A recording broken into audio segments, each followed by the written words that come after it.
పాడి పంటల ఛానల్ని వీక్షిస్తున్నటువంటి రైతులకి నా నమస్కారం. నా పేరు డాక్టర్ డి తిరుపాల్, శాస్త్రవేత్త, ఉద్యాన విభాగం, కృషి విజ్ఞాన కేంద్రం, పెరియవరం, వెంకటగిరి మండలం, తిరుపతి జిల్లా.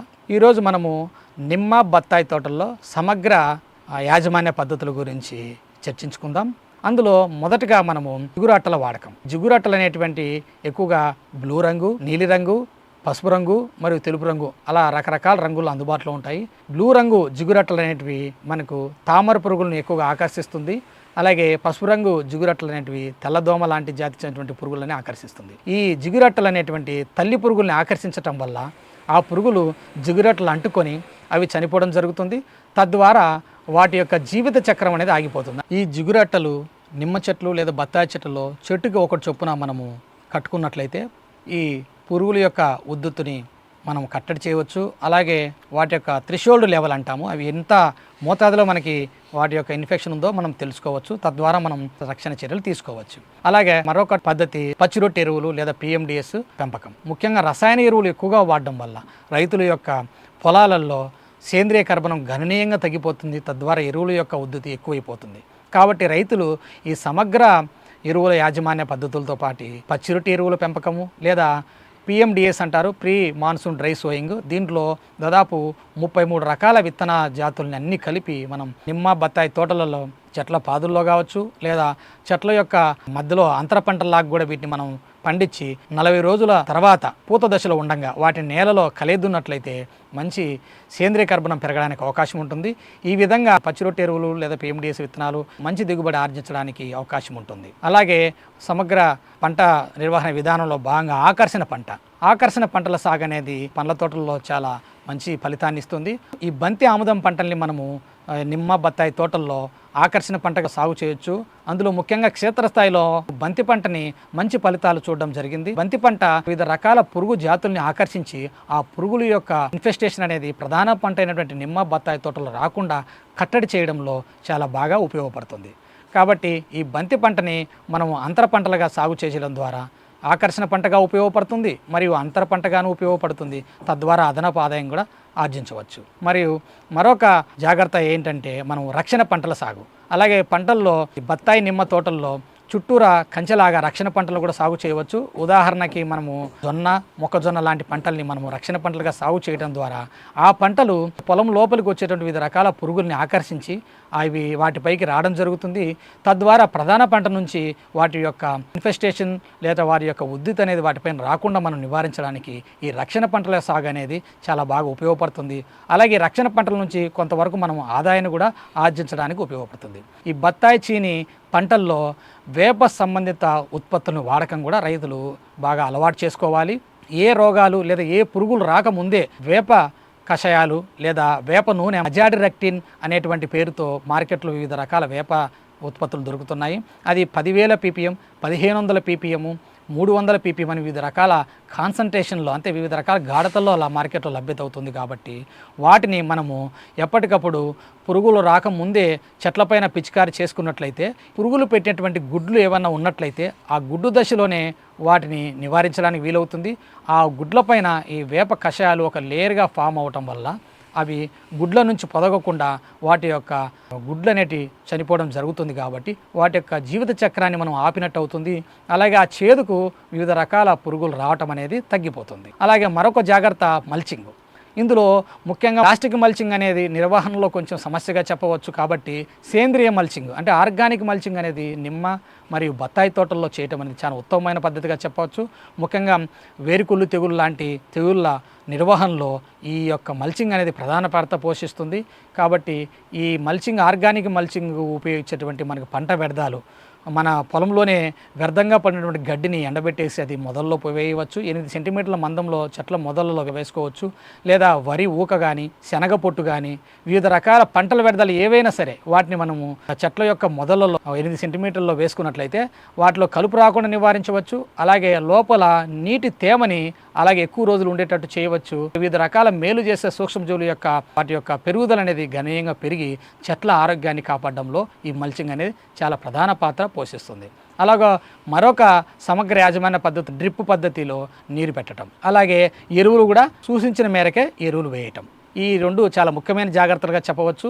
ఈ ఎరువులు అనేటువంటి మనకు శాస్త్రవేత్తలు సూచించిన మేరకు మాత్రమే ఎరువులు వేయాలి, చెప్పినటువంటి సందర్భంలో మాత్రమే ఎరువులు వేయాలి. కాంప్లెక్స్ ఎరువులు వాడకూడదు, సూటి ఎరువులు మాత్రమే వేసుకోవాలి. సంవత్సరానికి జనవరి డిసెంబర్ నెలలో ఒకసారి లేదా జూన్ జూలై నెలలో రెండవసారిగా వేసుకోవడం మంచిది.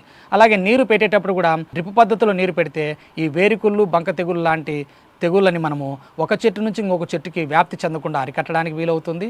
అలాగే నీటి ఆదా అవుతుంది, మనకి కలుపు తగ్గుతుంది, మంచి దిగుబడి పొందడానికి అవకాశం ఉంటుంది. అలాగే సమగ్ర యాజమాన్య పద్ధతిలో మరొక ముఖ్యమైన అంశం జీవన ఎరువుల వాడకం. ఎక్కువ మంది రైతులు పురుగు మందుల మీద ఎక్కువ ఆసక్తి చూపుతుంటారు. అవి వెంటనే ఫలితాలు ఇస్తాయి కాబట్టి వాటి మీద మక్కువ ఎక్కువ ఉంటుంది. కానీ వాటితో మనం కొన్ని రకాల శిలీంధ్ర తెగుల్ని కట్టడి చేయడం చాలా కష్టతరంగా ప్రస్తుతం మారింది. అందులో ఉదాహరణకి వేరుకుళ్ళు తెగులు మరియు బంక తెగులు, అలాగే మనకి గ్యానోడర్మా వేరుకులు తెగులు, ఇలాగ చాలా రకాల శిలీంధ్ర తెగులు మనకి చాలా ఇబ్బంది పెడుతూ తోటల్ని నాశనం చేయడం జరుగుతుంది. కాబట్టి బత్తాయి మరియు నిమ్మ తోటల్లో జీవన ఎరువులైనటువంటి రైజోబ్యాక్టీరియం కానీ లేకపోతే వివిధ రకాల అజిటోబ్యాక్టర్ కానీ ఇంకా కేఎస్బి, పిఎస్బి అని చెప్పేసి వ్యాము, ఇలాగా రకరకాల జీవన ఎరువులు అందుబాటులో ఉన్నాయి. నేలలో వీటిని పశువుల ఎరువులో కలిపి వాడడం ద్వారా కానీ లేదా లిక్విడ్ రూపంలో దొరికినట్లయితే 200 లీటర్ డ్రమ్ముకి 1 లీటర్ చొప్పున కలుపుకొని చెట్ల మొదల్లో డ్రించింగ్ చేయడం ద్వారా, పోసుకోవడం ద్వారా కానీ మనం చెట్లలో వీటి యొక్క పెరుగుదలని అభివృద్ధి పరచవచ్చు. తద్వారా మేలు చేసే బ్యాక్టీరియా అనేది మన నేల మొదల్లో పెరుగుతుంది. అలాగే వేరుకులు తెగులు లాంటి నివారించడానికి శిలీంద్ర నాశనమైనటువంటి ట్రైకోడర్మా విరిడి, సూడోమోనాస్ లాంటి శిలీంద్ర నాశనాలతో మనం వీటిని చెట్ల మొదల్లో పశువుల ఎరువుతో కానీ లేదా నీళ్ళలో కానీ కలుపుకొని పోసుకున్నట్లయితే వీటిని సమగ్రంగా నివారించవచ్చు. అలాగే మరొక పద్ధతి సేంద్రియ ఎరువుల వాడకం.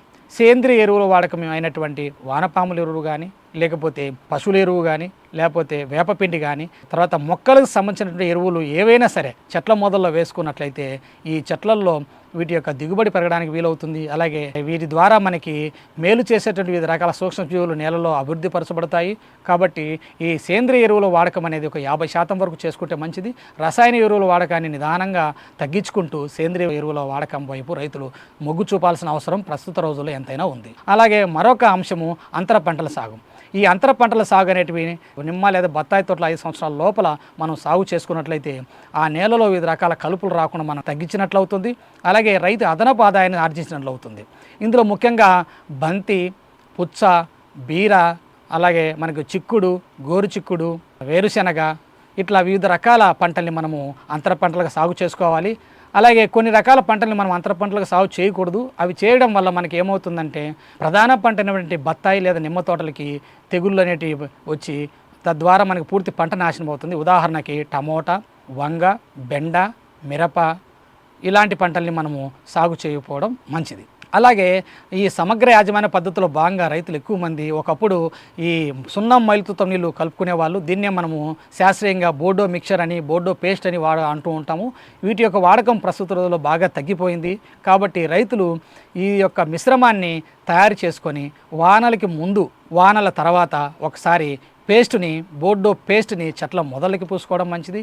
అలాగే బోర్డో మిక్చర్ అంటాము. వీటిని మనం చెట్లపైన కొమ్మలు మరియు ఆకులని తడిసే విధంగా పిచికారి చేసుకున్నట్లయితే వివిధ రకాల తెగుళ్ళు అయినటువంటి బూజు తెగులు అంటే పింకు తెగులు, అలాగే మనకి బొబ్బర తెగులు అంటే క్యాంకర్ అంటాము, క్యాంకర్ తెగులు, అలాగే వివిధ రకాల శిలీంద్ర జాతి తెగుళ్ళు అన్నిటిని కూడా నివారించడానికి అవకాశం ఉంటుంది. ఈ బోర్డో పేస్ట్ మనము చెట్ల మొదలకు పూసుకోవాలి. అలాగే బోర్డో మిశ్రమం చెట్లపైన పిచికారి చేసుకున్నట్లయితే వివిధ రకాల శిలీంద్ర తెగుళ్ళ నుంచి మనం తప్పించుకోవచ్చు. అలాగే మరొక యాజమాన్య పద్ధతి నిర్దేశిత మోతాదులోనే పురుగు మందుల వాడకం.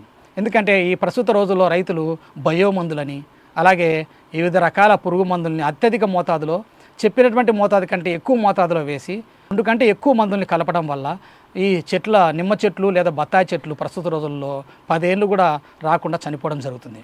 కాబట్టి చెప్పినటువంటి మోతాదులోనే తర్వాత నిర్దేశిత మోతాదులోనే ఈ పురుగు మందులు వాడాలి. 2 కంటే ఎక్కువ పురుగు మందులు కలపకూడదు. అలాగే బయో మందులను వాడడం అనేది రైతులు తగ్గించుకోవాలి. మనము చెప్పినటువంటి మందులు మాత్రమే మీరు పిచికారి చేసుకుంటే మంచి దిగుబడి సాధించడానికి అవకాశం ఉంటుంది. కాబట్టి ఈ బత్తాయి నిమ్మ తోటల యాజమాన్యంలో సమగ్ర పంట నిర్వహణ పద్ధతులు పాటించి మంచి దిగుబడులు సాధిస్తారని ఆశిస్తూ ఈ అవకాశం నాకు ఇచ్చినటువంటి పాడి పంటల ఛానల్ వారికి నా ధన్యవాదాలు తెలుపుకుంటున్నాను.